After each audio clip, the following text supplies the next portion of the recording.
नमस्कार दोस्तों, स्वागत है आपका सरस्वती कोचिंग सेंटर पिलानी में। मैं संजय चौधरी आज आपके लिए लेकर आया हूँ भारतीय अर्थव्यवस्था। देखिए, भारतीय अर्थव्यवस्था जो है कई कंपटीशनों में आती है, जिसका नाम है एसएससी है, राजस्थान पुलिस है, दिल्ली पुलिस है, राजस्थान फर्स्ट ग्रेड के जो लेक्चरशिप होती है उसके फर्स्ट पेपर में आता है। तो ये जो टॉपिक है सबसे महत्वपूर्ण है।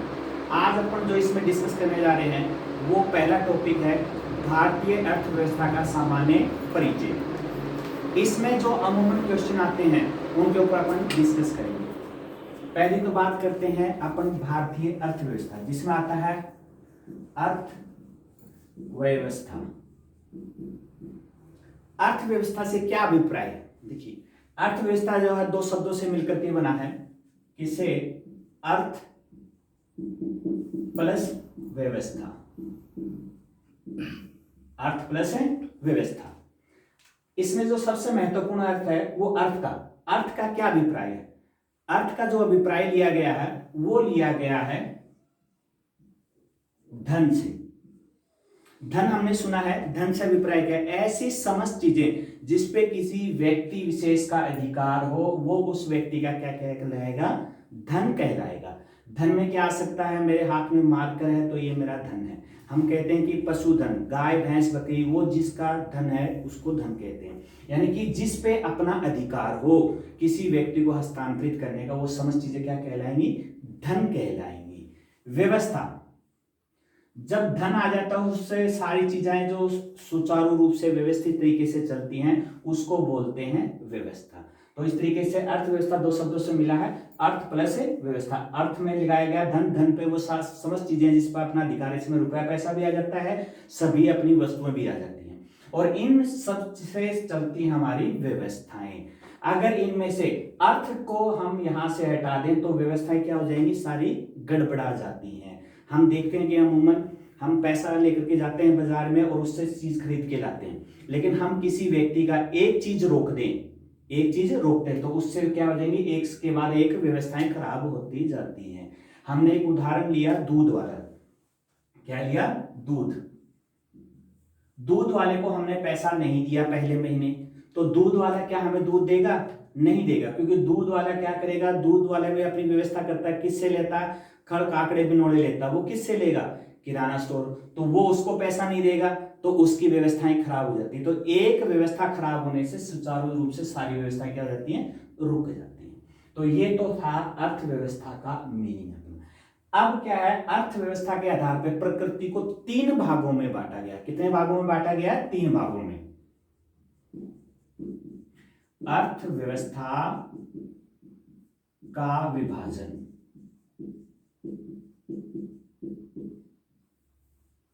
देखिए, पहली तो होती है प्राथमिक क्षेत्र, जिसको हम दूसरा नाम देते हैं कृषि क्षेत्र। क्या देते हैं? कृषि क्षेत्र। इसके एक्सप्लेनेशन करेंगे बाद में। नंबर 2 है द्वितीय क्षेत्र, जिसको नाम देते हैं हम लोग औद्योगिक क्षेत्र। और नंबर 3 और अंतिम आ जाता है अपना तृतीय क्षेत्र, जिसका नाम है अपना सेवा क्षेत्र देते हैं। अब देखिएगा, पूरी अर्थव्यवस्था को हमने तीन भागों में बांटा। प्राथमिक क्षेत्र, जिसका नाम दिया गया कृषि क्षेत्र, द्वितीय क्षेत्र औद्योगिक क्षेत्र, तृतीय क्षेत्र सेवा क्षेत्र। इसमें से प्राय एक क्वेश्चन आता ही आता है एग्जाम में। क्वेश्चन किस प्रकार से आता है वो हम लोग बाद में देखेंगे, पहले इनका अर्थ समझेंगे। प्राथमिक क्षेत्र या कृषि क्षेत्र किसे कहते हैं? ऐसी समस्त चीजें जो कृषि या कृषि की सहायक क्रियाएं हैं वो सभी की सभी किस में आएंगी? प्राथमिक क्षेत्र के अंदर आती हैं। दोबारा सुनिएगा, ऐसी समस्त चीजें जो कृषि या कृषि की प्रधान क्रियाएं हैं वो सारी की सारी किस में आएंगी? प्राथमिक क्षेत्र या कृषि क्षेत्र में आएंगी। जैसे उदाहरण दें हम लोग, कृषि, मत्स्य पालन, दूध, ठीक है, भूमि से रिलेटेड, इत्यादि। यानी कि जमीन और जमीन से नीचे की कृषि या कृषि की सहायक क्रियाएं समस्त की समस्त किसमें आएंगी, कृषि क्षेत्र में आती हैं। ये इसे अपन प्राथमिक क्षेत्र भी कहते हैं। जब देश आजाद हुआ था उस समय जीडीपी के अंदर सर्वाधिक योगदान जो था वो प्राथमिक क्षेत्र का था, यानी कि कृषि क्षेत्र का था। उस समय अपनी अर्थव्यवस्था सारी की सारी कृषि क्षेत्र पर डिपेंड थी, क्योंकि लोग बाग खेती बाड़ी किया करते थे। अब दूसरा क्षेत्र आता है अपने पास, द्वितीय क्षेत्र बोलते हैं या औद्योगिक क्षेत्र। इसको ध्यान से सुनिएगा दोस्तों। औद्योगिक क्षेत्र हम कैसे पहचान करेंगे? प्राथमिक क्षेत्र की चीजों का दोहन, दोहन मतलब इनको खत्म करके जब हम इसको कोई नई चीज बना लेते हैं या इसका रूप परिवर्तन कर देते हैं तो वो क्या कहलाती हैं, औद्योगिक क्षेत्र में शामिल हो जाते हैं, जिसमें मशीनों का प्रयोग होता है। किसका प्रयोग होता है? मशीनों का प्रयोग। जैसे हमने देखा कृषि क्षेत्र में सहायक क्रियाएं होती हैं अपनी, कृषि, गेहूं हो गया, चावल हो गया। अब गेहूं से हम आटा बनाते हैं तो आटा किस क्षेत्र में आ गया? आटा मशीनों के द्वारा बनाया जाता है तो अपना किस में आ जाएगा? औद्योगिक क्षेत्र में। हमने ऊपर में ही भूमि के साथ ली थी रेत, तो रेत क्या था? गॉड गिफ्टेड था, प्राकृतिक संसाधन था, तो प्राथमिक क्षेत्र में। लेकिन इसी रेत से जब हम क्या बना देंगे? ईंट। ईंट किससे बनती है? चिमनियों में, उद्योगों में बनती हैं, तो उद्योग द्वारा बनी और इस रेत का रूप परिवर्तन होकर क्या बन गई? ईंट। तो ईंट क्या हो गया अपने लिए? औद्योगिक क्षेत्र या द्वितीय क्षेत्र। हम प्राथमिक क्षेत्र में एक चीज और लेते हैं, सोना। सोना क्या प्राकृतिक है, भूमि से नीचे मिलता है अपने को, तो भूमि से नीचे जो मिलता है तो गॉड गिफ्टेड हुआ तो प्राथमिक क्षेत्र में शामिल हो गया। लेकिन जब इसी सोने को हमने मशीनों द्वारा गहने, जिसको अंग्रेजी में बोलते हैं अपन लोग ज्वेलरी, ठीक है, ये बना दिए गए तो इसका रूप परिवर्तन हुआ। रूप परिवर्तन होने से क्या हो गया? ये अपना द्वितीय क्षेत्र या औद्योगिक क्षेत्र हो गया। ठीक है, सीमेंट है, इलेक्ट्रिसिटी है, फैन है, ये सब चीजें जो है अपनी क्या हो गई? अपने औद्योगिक क्षेत्र में आते। हम जिस बोर्ड पे लिख रहे हैं, ये बोर्ड अगर आ गया, उदाहरण दिया कि बोर्ड किस क्षेत्र में शामिल होगा, तो ये मशीनों द्वारा बना है तो किस क्षेत्र में आया? द्वितीय क्षेत्र में। एक उदाहरण और देखिए दोस्तों, हमें आया लकड़ी।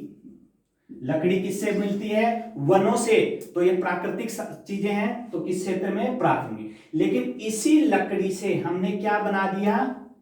फर्नीचर। फर्नीचर, तो देखिए इस लकड़ी का रूप परिवर्तन हुआ किसके द्वारा? बढ़ई अपने औजारों से क्या करता है? टेबल बना देता है, चेयर बना देता है, सोफे बना देता है, तो इसका रूप परिवर्तन होता है। रूप परिवर्तन होते ही किस क्षेत्र में आ गया? औद्योगिक क्षेत्र में। तो अब समझे, जब प्राकृतिक संसाधन क्या है? कृषि क्षेत्र की चीजों का दोहन करके हम क्या करते हैं? नई चीज बना देते हैं, रूप परिवर्तन कर देते हैं, तो वो द्वितीय या औद्योगिक क्षेत्र कहलाता है। अब लास्ट और तृतीय क्षेत्र आता है अपना सेवा क्षेत्र। इन दो चीजों को सरल रूप में समझे तो दो चीजों को छोड़ करके जो अन्य चीजें बच गई वो सेवा क्षेत्र में। लेकिन सेवा क्षेत्र का वर्तमान समय में सर्वाधिक योगदान है जीडीपी के अंदर। इसमें क्या आती हैं? सेवा, सेवा से अभिप्राय समझ लीजिए ऐसी कोई चीज जिसपे आम व्यक्ति का अधिकार हो, मेरा हो, आपका हो, हर व्यक्ति की पहुंच का हो, यानी कि इसके अंदर ये आम और खास का कोई नहीं होता, सबके लिए इक्वल होती है। हमने कहा शिक्षा,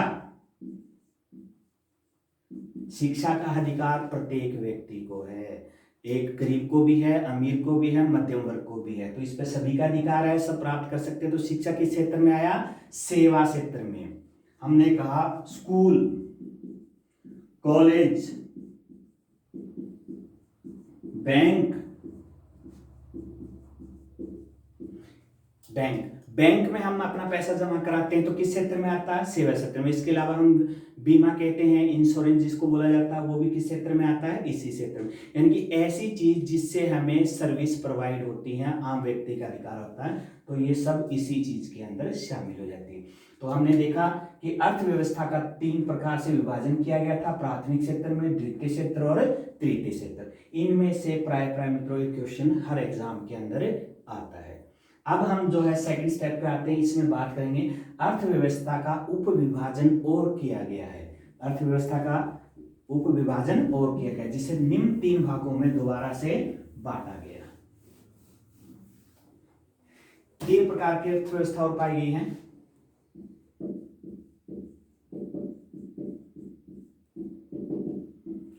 नंबर 1 है पूंजीवादी अर्थव्यवस्था। नंबर 2 है साम्यवादी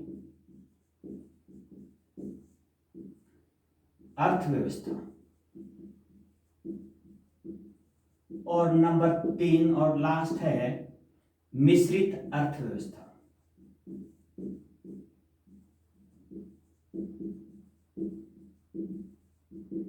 ये 3 प्रकार की अर्थव्यवस्थाएं पाई जाती हैं। पूंजीवादी यानी कि ऐसी अर्थव्यवस्था जिसमें नीति नियम कायदे बनाने का अधिकार किनके हाथों में हो? पूंजीपतियों के हाथ में। यानी कि हम उसको शॉर्ट में लिख सकते हैं नीति एवं नियम बनाने का अधिकार केवल और केवल पूंजीपतियों के पास हो, आम जन के पास नहीं हो, तो ऐसी अर्थव्यवस्था कहलाती है पूंजीवादी अर्थव्यवस्था कहलाती है। नंबर 2 आती है साम्यवादी। साम्यवादी का दूसरा नाम है समाजवादी अर्थव्यवस्था, जिसमें नीति एवं कानून बनाने का अधिकार किसके पास हो? आम व्यक्ति के पास। आम व्यक्ति के पास अधिकार।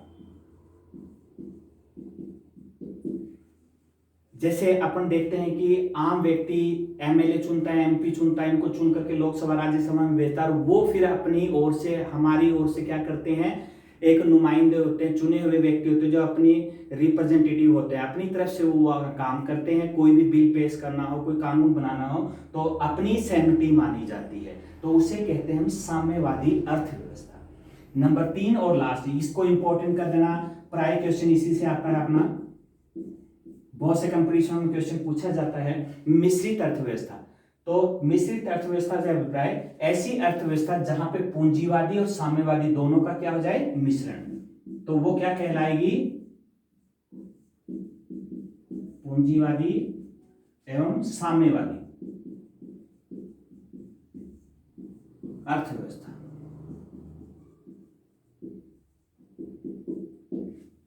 ऐसी अर्थव्यवस्था जहां पे पूंजीवादी और साम्यवादी दोनों का मिश्रण पाया जाता है, वो अर्थव्यवस्था कहलाती है मिश्रित अर्थव्यवस्था। इसमें से क्वेश्चन कैसा आता है वो अपने को देखना है।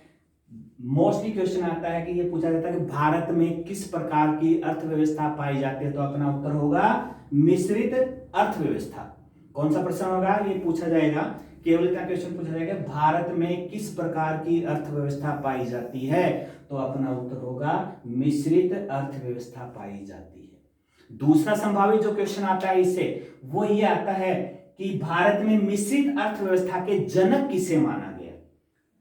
क्वेश्चन को दोबारा सुनिएगा कि भारत में मिश्रित अर्थव्यवस्था का जनक किसे माना गया, तो इसका उत्तर रहेगा दोस्तों, भारत में मिश्रित अर्थव्यवस्था का जनक माना गया पंडित जवाहरलाल नेहरू। पंडित जवाहरलाल नेहरू को भारतीय अर्थव्यवस्था में मिश्रित अर्थव्यवस्था का जनक माना गया। ये क्वेश्चन, 2 क्वेश्चन होते हैं जो इससे प्राय पूछे ही जाते हैं किसी ना किसी कंपटीशन के अंदर। तो एक बार देखें, उप विभाजन हमने 3 प्रकार से किया। पूंजीवादी अर्थव्यवस्था, ऐसी अर्थव्यवस्था जिसमें नीति एवं कानून बनाने का अधिकार किसके हाथ में हो? पूंजीपतियों के हाथ में। साम्यवादी अर्थव्यवस्था, ऐसी अर्थव्यवस्था जिसमें नीति एवं नियम बनाने का अधिकार किसके पास हो? आम व्यक्ति के पास वो अधिकार हो, तो ऐसी अर्थव्यवस्था कहलाती है साम्यवादी अर्थव्यवस्था। अब होती है मिश्रित अर्थव्यवस्था, ऐसी अर्थव्यवस्था जिसमें पूंजीवादी अर्थव्यवस्था भी पाई जाए और मिश्रित अर्थव्यवस्था भी पाई जाए, तो ऐसी अर्थव्यवस्था क्या कहलाएगी? अपनी मिश्रित अर्थव्यवस्था कहलाएगी। इन तीनों में से सबसे इंपॉर्टेंट ये है, प्राय क्वेश्चन इसी से पूछे जाते हैं। क्वेश्चन 2 ही पूछे जाते हैं। पहला प्रश्न कि भारत में किस प्रकार की अर्थव्यवस्था पाई जाती है, तो अपना उत्तर क्या आएगा? भारत में मिश्रित अर्थव्यवस्था पाई जाती है। दूसरा प्रश्न आ सकता है कि इसके जनक, किसके जनक है? भारतीय अर्थव्यवस्था के जनक किसे माना गया, तो अपना उत्तर होना चाहिए पंडित जवाहरलाल नेहरू, जो अपने देश के प्रथम प्रधानमंत्री थे। तो अपने 3 प्रकार से उप विभाजन किया।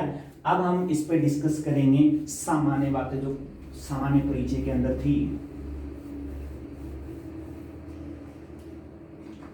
पहला प्रश्न जो इससे और पूछा जा सकता है वो ये आएगा कि अर्थव्यवस्था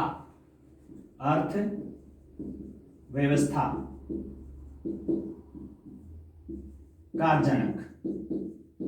बहुत ही महत्वपूर्ण प्रश्न है, दो प्रकार से पूछा जाता है, अर्थव्यवस्था का जनक और दूसरा प्रश्न आएगा आधुनिक अर्थव्यवस्था का जनक। देखिए दोस्तों, अपने को कंफ्यूज नहीं होना, इसमें भ्रमित नहीं होना। ये दो प्रश्न है, दोनों के उत्तर अलग अलग होते हैं। अर्थव्यवस्था का जनक किसे माना गया है, दूसरा कहता है आधुनिक अर्थव्यवस्था का जनक किसे माना गया। तो जब प्रश्न आ जाए अर्थव्यवस्था का जनक, तो हमारा आना चाहिए कौटिल्य।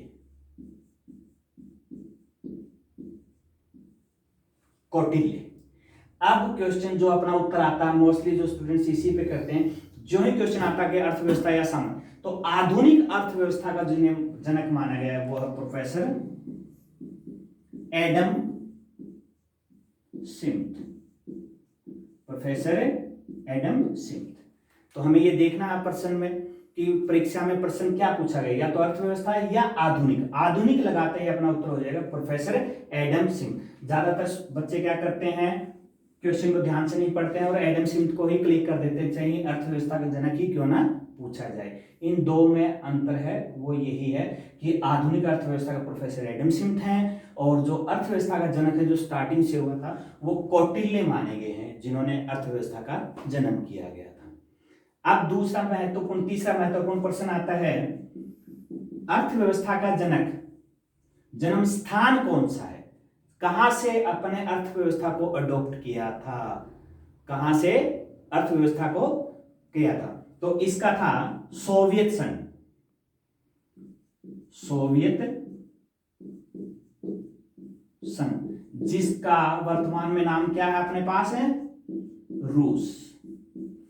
हम पूरे विश्व के अंदर सबसे पहले अर्थव्यवस्था का जो है जन्म सोवियत संघ से माना गया है, जो वर्तमान में रूस है, यहां से अर्थव्यवस्था को अपनाया गया पूरे विश्व के स्तर पे।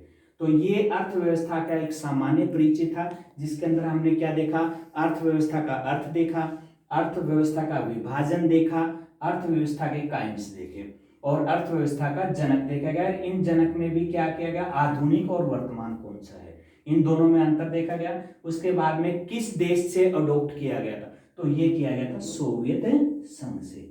इसमें से महत्वपूर्ण प्रश्न यही थे। तो ये जो पहला टॉपिक है ये था सामान्य परिचय, जो अपना इतना ही खत्म।